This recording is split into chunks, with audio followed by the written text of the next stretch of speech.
As the sun set over a small farm on the coast of Cape Breton Island, I hopped down from a tractor and searched for a place to spend the night. I saw the perfect spot in a tree when a furry little face with a black mask poked out and said, "Cape Mil Falte." That means 100,000 welcomes in Gaelic. "Well, thank you.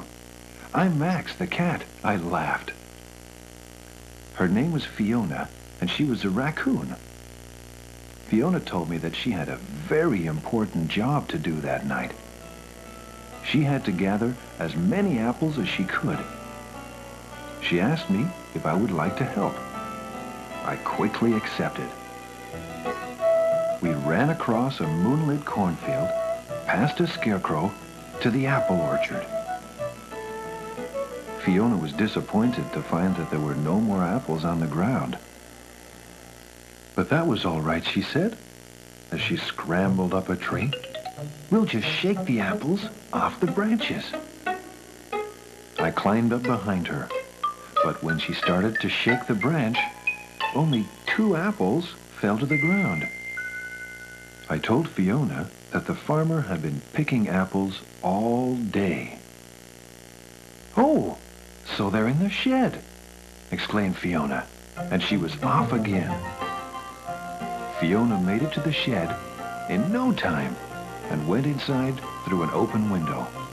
I quickly followed. "Oh no," she sighed. All around us were crates and crates of apples. The farmer had already packed all of the apples to go to the market. Fiona was about to try to open one of the crates when we saw something that made our blood run cold. Coming down the pathway were 2 shimmery ghosts. "Ah!" Fiona and I hid behind the window.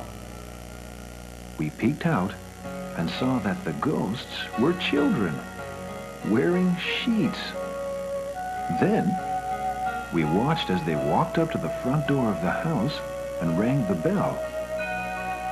The door opened, and a young girl gave them candies and apples, cried Fiona. "What a wonderful way to get some apples."